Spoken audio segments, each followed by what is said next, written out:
ഒറീസ മഹാരാജാവിൻ്റെ സദസ്സിൽ ഒരു ഭാഷാ വിദഗ്ധനുണ്ടായിരുന്നു. അയാൾ ഏതു ഭാഷയിലെ വാക്കും ഉച്ചരിക്കുന്ന അതേ രീതിയിൽ തന്നെ ദേവനാഗരി ലിപിയിൽ എഴുതാമെന്ന് അവകാശപ്പെട്ടു. ഒരിക്കൽ അയാൾ വിജയനഗര രാജാവിൻ്റെ സദസ്സിലും തൻ്റെ പാടവം പ്രകടിപ്പിക്കാൻ എത്തുകയുണ്ടായി. അയാളെ തോൽപ്പിക്കണം എന്ന ഉദ്ദേശത്തോടെ പണ്ഡിതന്മാർ പലരും അന്യഭാഷകളിലെ പല വാക്കുകളും പറഞ്ഞു നോക്കി. പക്ഷേ അതെല്ലാം ആ ഭാഷാ വിദഗ്ധൻ നിഷ്പ്രയാസം എഴുതി കാണിച്ചു. അയാളുടെ കഴിവ് കണ്ട് എല്ലാവരും അമ്പരന്നു. പണ്ഡിതന്മാരായ ദേവരായരുടെ അഷ്ടദിഗ്ഗജങ്ങളിൽ 7 പേർക്കും അയാളെ തോൽപ്പിക്കാൻ പറ്റാത്തത് രാജാവിന് വലിയ നാണക്കേടായി. ഇതൊക്കെ കേട്ടുകൊണ്ട് സദസ്സിൽ പണ്ഡിതനായ യുവാവുണ്ടായിരുന്നു, വേലായുധം. അവസാനം അയാൾ ഒരു വാക്ക് പറഞ്ഞു, കോഫി. ഇംഗ്ലീഷുകാർ ഉച്ചരിക്കുന്ന രീതിയിൽ അദ്ദേഹം അത് പറഞ്ഞപ്പോൾ എഴുത്തു വിദഗ്ധന് അത് എഴുതാൻ കഴിഞ്ഞില്ല. പിന്നീട് അതുപോലെ മറ്റു ചില ഇംഗ്ലീഷ് പദങ്ങളും വേലായുധം അവതരിപ്പിച്ചു. അതിലെല്ലാം ഒറീസക്കാരൻ തോൽവി സമ്മതിച്ചു. വേലായുധം കാണിച്ച പാണ്ഡിത്യത്തെ രാജസദസ്സിൽ ഉണ്ടായിരുന്ന എല്ലാവരും പുകഴ്ത്തി. രാജാവ് അദ്ദേഹത്തിന് ധാരാളം സമ്മാനങ്ങളും നൽകി. പ്രണവപ്രകാശത്തിൻ്റെ പുതിയ ഒരു അധ്യായത്തിലേക്ക് എല്ലാവർക്കും സ്വാഗതം.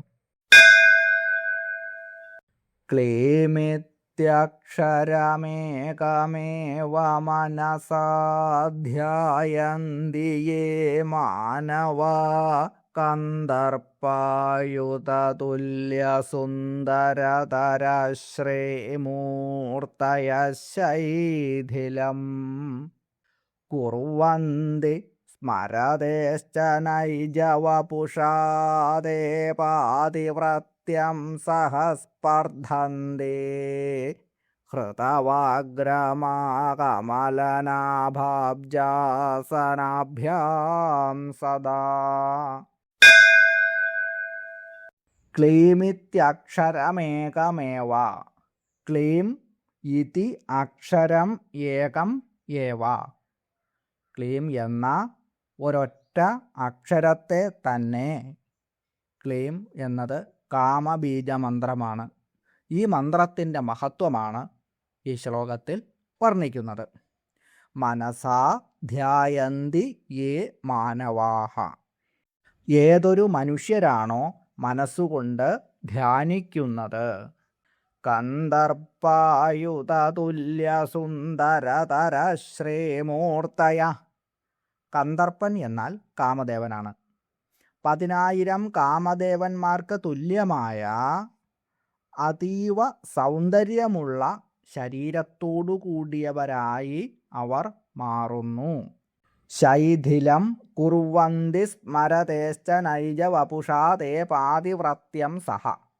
അവരുടെ സ്വന്തം ശരീര സൗന്ദര്യത്തിൻ്റെ ആകർഷണീയത കൊണ്ട് കാമദേവൻ്റെ പത്നിയായ രതിയുടെ പാതിവ്രത്യത്തിനു പോലും ഇളക്കം സംഭവിക്കുന്നു.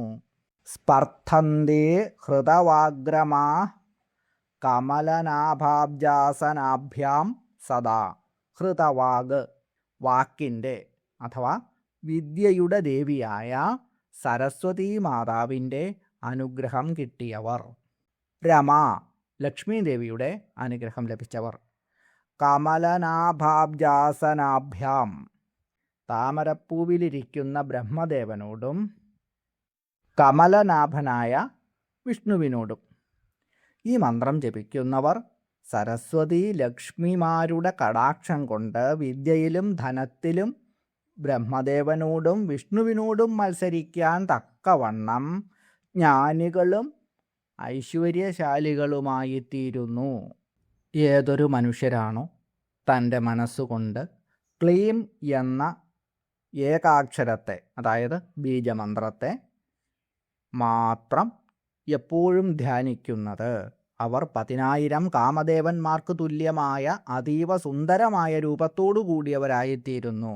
അവരുടെ ആ കാന്തിയും ആകർഷണ ശക്തിയും കണ്ട് സാക്ഷാൽ കാമദേവൻ്റെ പത്നിയായ രതീദേവിക്ക് പോലും തൻ്റെ പതിവ്രതാഭാവത്തിന്, അതായത് പാതിവ്രത്യത്തിന് ഇളക്കം തട്ടുന്നു. എന്ന് പറഞ്ഞാൽ രതീദേവി പോലും അവരിലേക്ക് ആകർഷിക്കപ്പെട്ടു പോകുന്നു എന്നർത്ഥം. അതോടൊപ്പം തന്നെ സരസ്വതീ ദേവിയുടെയും ലക്ഷ്മി ദേവിയുടെയും അനുഗ്രഹം പൂർണ്ണമായി നേടുന്നു.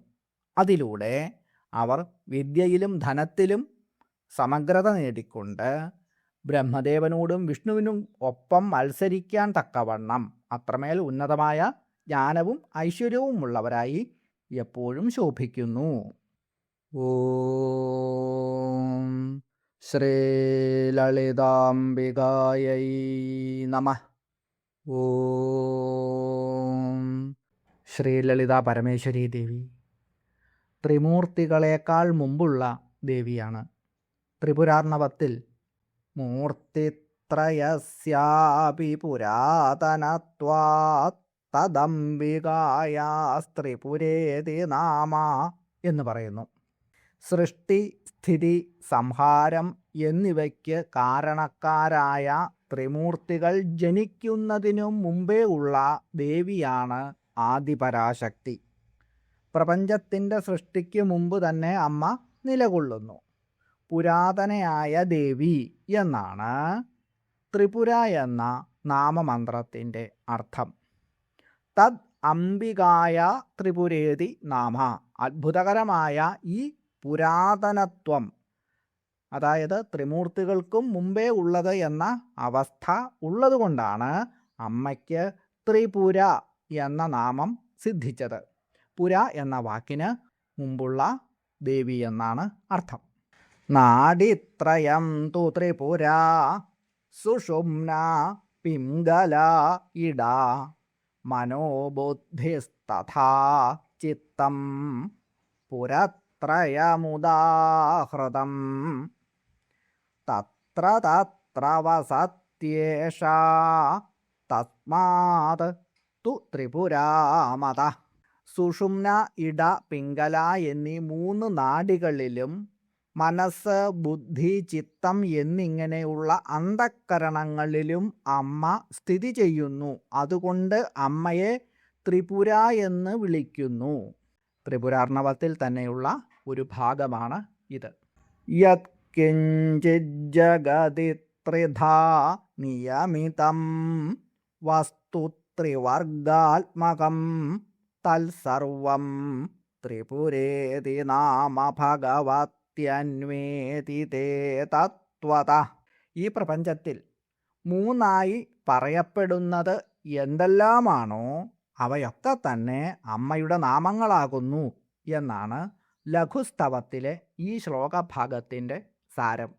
സത്വം, രജസ്, തമസ് എന്നിങ്ങനെയുള്ള ഗുണങ്ങൾ 3, സ്ഥൂലം, സൂക്ഷ്മം, കാരണം എന്നിങ്ങനെ 3 ശരീരങ്ങൾ, അവസ്ഥാത്രയങ്ങളായ ജാഗ്രത്, സ്വപ്നം, സുഷുപ്തി, ഭൂലോകം, ഭുവർലോകം, സ്വർഗലോകം, അങ്ങനെ 3 ലോകങ്ങൾ. അതുപോലെ തന്നെ അഗ്നിയും 3, ഗാർഹപത്യം, ആഹവനീയം, ദക്ഷിണാഗ്നി, ഇച്ഛാശക്തി, ജ്ഞാനശക്തി, ക്രിയാശക്തി. ഇപ്രകാരമുള്ള ശക്തികൾ 3.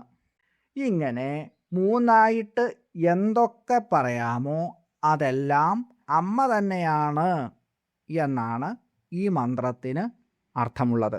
ത്രിമൂർത്തികളേക്കാൾ മുമ്പുള്ള, അതായത് പുരാതനയായ ദേവി, നാഡീത്രയത്തിൽ കുടികൊള്ളുന്ന ദേവി, മനസ്സ്, ബുദ്ധി, ചിത്തം എന്നിവയിൽ സ്ഥിതി ചെയ്യുന്ന അമ്മ എന്നിങ്ങനെ ഈ മന്ത്രത്തിന് അർത്ഥങ്ങളുണ്ട്. ഓം ത്രിപുരായൈ നമഃ. ഓം ഓം ഹ്രേം ത്രിപുരായൈ നമഃ. ത്രികാലങ്ങളിലും ജപിക്കാവുന്ന ഈ മന്ത്രം ത്രിവിഘ്നങ്ങളെയും തടയുന്നു എന്ന് കേട്ടിട്ടുണ്ട്.